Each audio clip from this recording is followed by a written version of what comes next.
পার হয়ে এসেছি আমরা বর্তমান সরকারের তার গঠন প্রণালী এবং যেভাবে তারা বাংলাদেশের এই ক্রান্তিকালে দায়িত্ব গ্রহণ করেছেন তার সাথে অনেক ধরনের পার্থক্য আমরা দেখতে পাচ্ছি। আমরা প্রথমে পেয়েছিলাম বিচারপতি শাহাবুদ্দিন সাহেব, সাবেক প্রধান বিচারপতি। তিনি এসেছিলেন 3 মাসের জন্য ঐক্যমতের ভিত্তিতে। তাকে আবার আমরা সসম্মানে 3 মাসের মধ্যে নির্বাচন করে 3 যুগের রূপরেখার আলোকে আমরাই তাকে আবার পাঠিয়েছি প্রধান বিচারপতি হিসাবে। অত্যন্ত ব্যতিক্রমধর্মী একটা ঘটনা।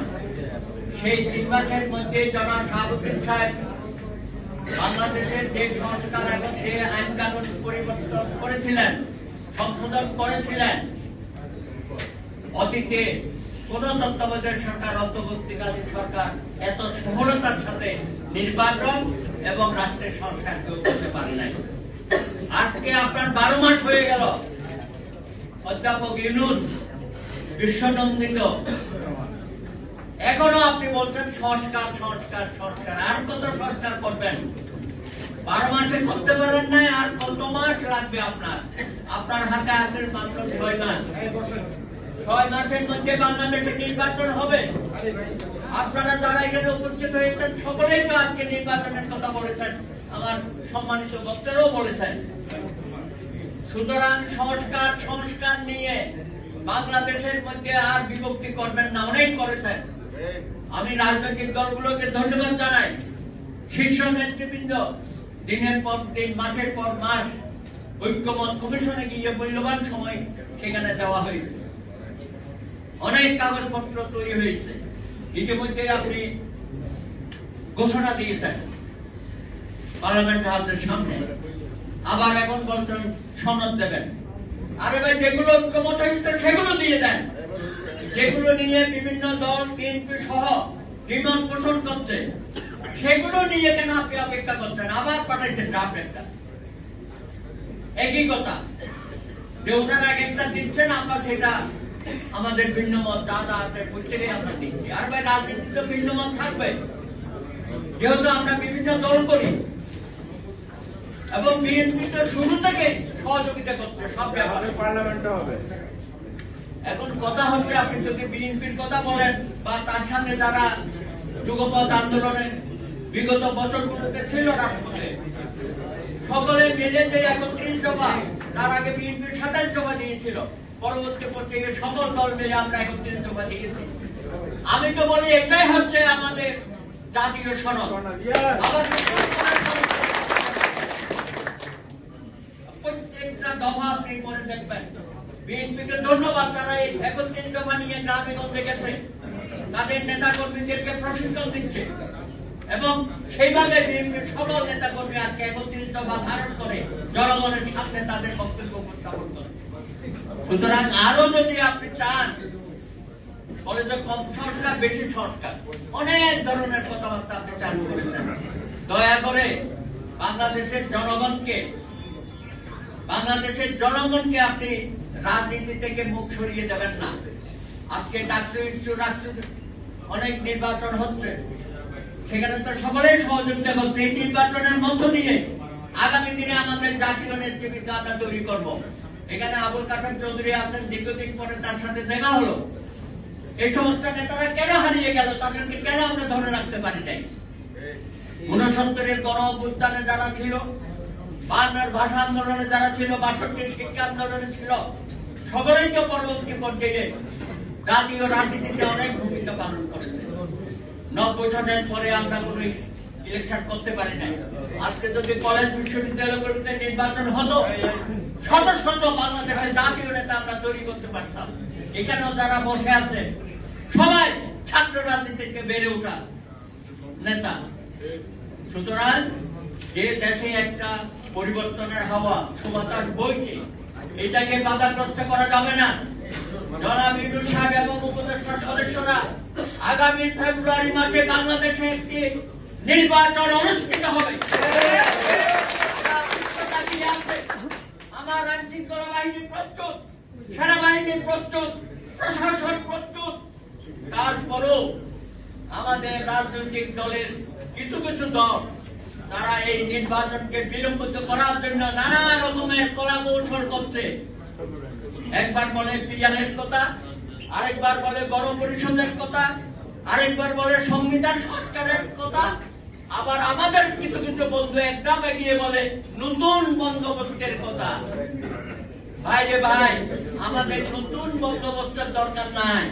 71-এ মহান মুক্তিযুদ্ধের মধ্য দিয়ে 30 লক্ষ শহীদ, 2 লক্ষ মা-বোনের সংগ্রামের মধ্য দিয়ে আমরা বাংলাদেশ প্রতিষ্ঠা করেছি। আমাদের নেতা জিয়াউর রহমান অন্যতম সেক্রেটারি ছিল। সকল মানুষ তাদের আত্মত্যাগের মধ্য দিয়ে 72-এর সংবিধানকে যারা বলে ছুড়ে ফেলে দেবে, কবর রচনা করবে, তারাই বাংলাদেশকে ষড়যন্ত্র করবে। আমি মনে করি আজকে মাঠে ময়দানে আপনাদের ছড়িয়ে পড়তে হবে। বাংলাদেশের যে সংবিধান আছে সেই সংবিধানের অধীন এই সরকার শপথ গ্রহণ করেছে। সুপ্রিম কোর্টের আর্টিকেল 106-এর মধ্য দিয়ে এই সরকারকে সাংবিধানিক স্বীকৃতি দেওয়া হয়েছে। সুতরাং আগামী 6 মাসের মধ্যে এই যে নানান বক্তব্য দিয়ে আবার নতুন নতুন বক্তব্য এনে আমাদেরকে বিভ্রান্ত করতে পারবেন না।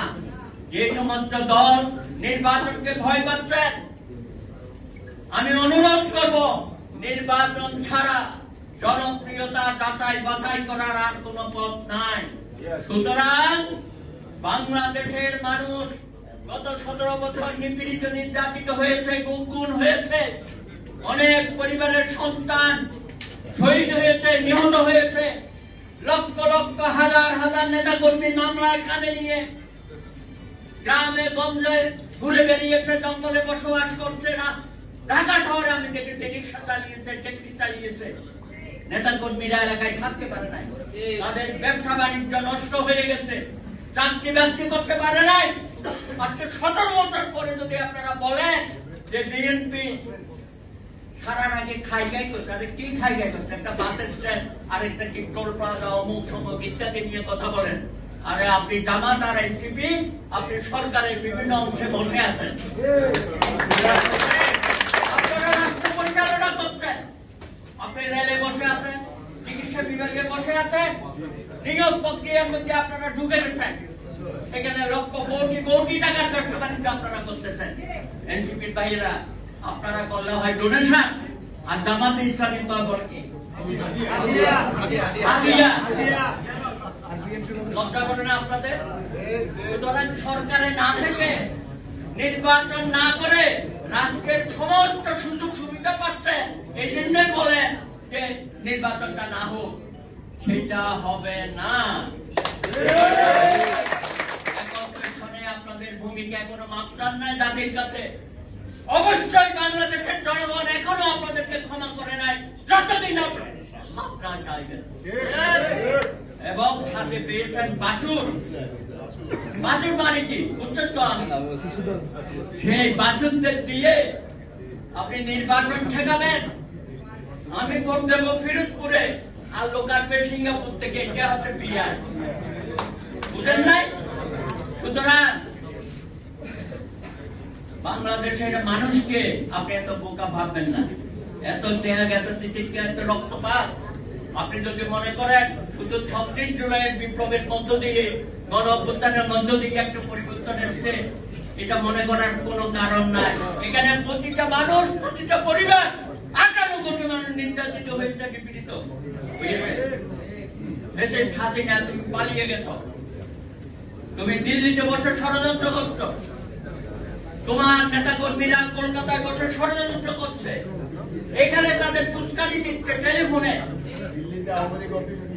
এটাই বলছি, কোন ষড়যন্ত্রে কাজ হবে না। বাংলাদেশের মানুষ এই দেশে আর কখনো এই হাসিনাকে কোন ধরনের জায়গা দেবে না। এই ব্যাপারে জনগণ ঐক্যবদ্ধ আছে।